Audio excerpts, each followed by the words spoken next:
Good morning. Let's talk a little bit about our first discussion, which was introducing you to business communication. And normally what I do with these discussions is I go through and read your responses, and then either I make a video like this to kind of recap, or I might even write in comments in the grading section.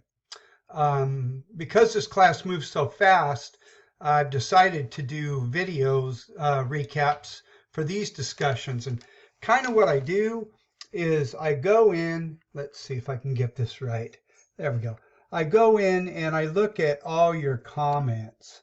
And then I kind of, I'm sorry, I rank them by frequency.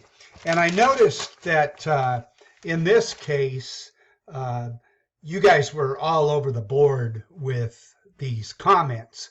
And so it was hard to distinguish which of the topical ideas seemed to be most important to this group. However, as I looked through this, I picked three. Listening, channels of communication, and what you are referring to as vertical communication. I got a kitty cat back here messing with some stuff. Okay, so let's go over to here, and you can see that we spend more than half our day listening. And it's interesting because if you think about it, in the academic world, so going from elementary, secondary, and even where we're at now in post-secondary, the main courses are writing and reading. And of course, now you're taking speaking. But have you ever heard of a course on listening? And it's interesting because, and listening is a little bit harder to teach than the other three, but sometimes I'm wondering if our educational system might have this thing upside down. So anyway, we spend more than half our time listening. So both at home with our families and in the workplace, we need to spend more time actively listening and not interrupting people, allowing them to make their point, particularly with our clients and our customers and our coworkers. Let's try not to consider them Karens.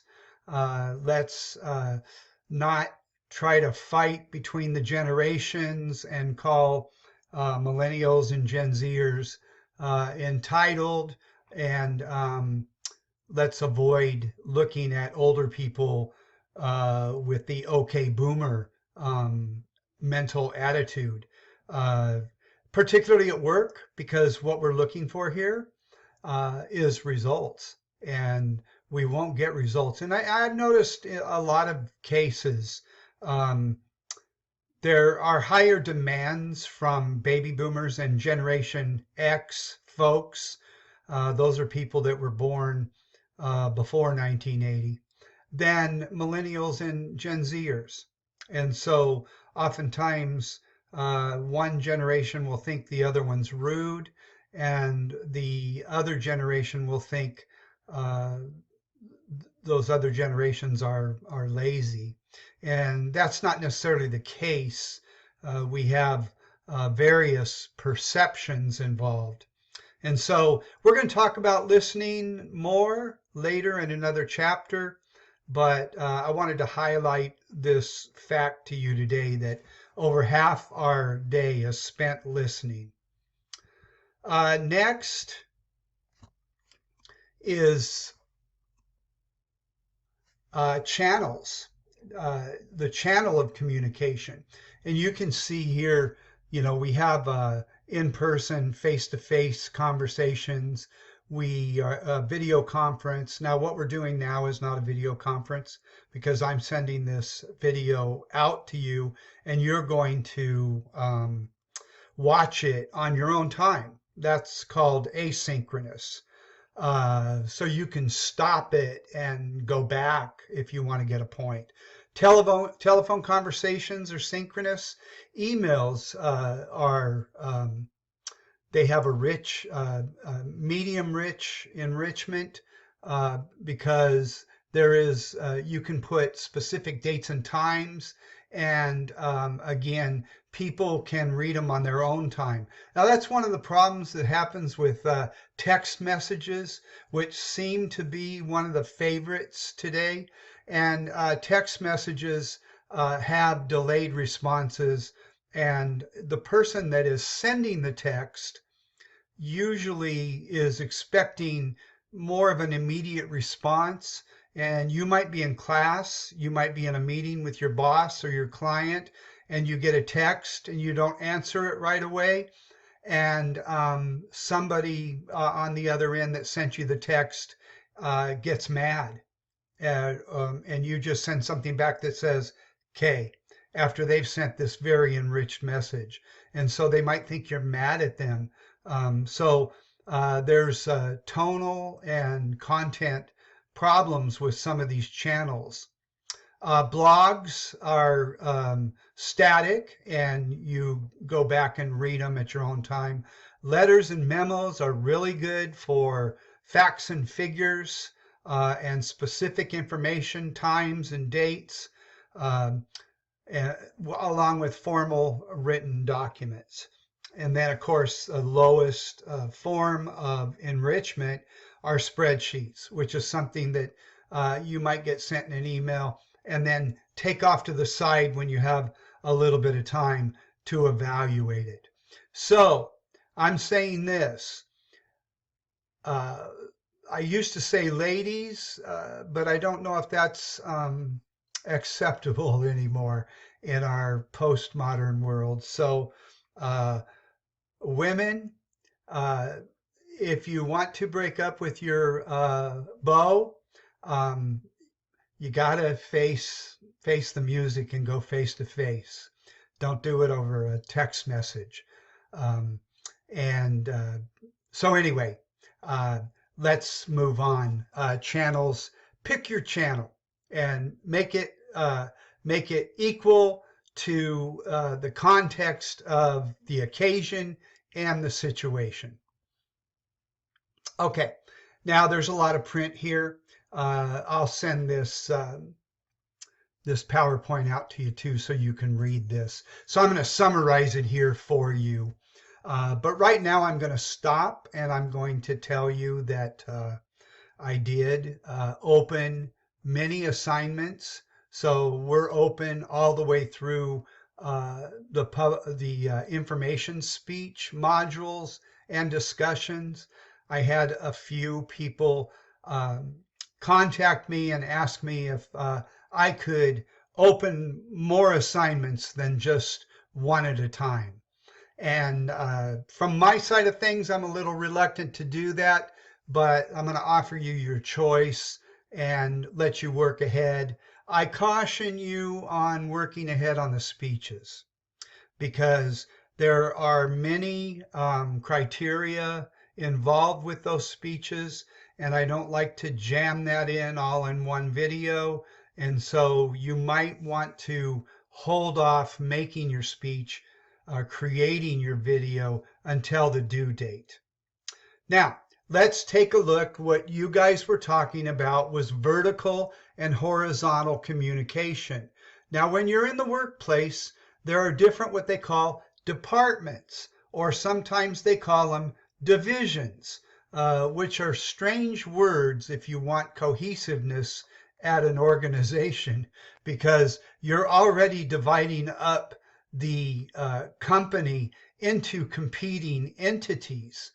And let me say this, for instance, sales has the objective to go out and open accounts and without regard to payment. That's for somebody else to do. But let's say in sales, somebody goes out, signs up an account, and then as the finance manager checks the credit of the company, they say, it's doubtful that this account that you opened is going to be able to pay their bills. So this causes friction between sales and accounting. And so in order to fix this, these departments need to work not only higher up, because what good is it going to do for the salesman to go complain to his boss? Because his boss also wants that sale. We need to create horizontal communication as well. And the best companies do this, where they have teams and they select people from every department. And usually these are people that are not high up on the supervisory scale. And so they get together and they solve company problems. And this could be anything to the Christmas party, where's it going to be, all the way up to how are we going to increase sales and profitability in the company. And then through horizontal communication, what happens is these departments, barriers and walls will get broken down. So we don't always need to go straight up to the boss, have that boss go over to the other boss, go down to our counterpart in a different department. It's important that these departments all function in a coordinated and cooperative manner. Because who really matters here? That's who matters, is your customer or your client. And what we're trying to do with all these departments is we're trying to create seamless customer service so that our clients and our customers are satisfied. Okay, those were the three that I wanted to talk to you about. Now, I also wanted to let you know that I'm adding an extra credit assignment. So if you get to the end of this video, you're going to be rewarded. You can earn 10 extra credit points by completing the Crack the Code assignment. So I'm opening that up. And for those of you that complete the Crack the Code assignment, you will receive 10 extra credit points. Okay, this was kind of fun for me. I know I was a little stiff. I'm kind of doing this on the fly, but anyway, how does that go? I will talk to you soon. This is Mr. Patterson checking out. Bye.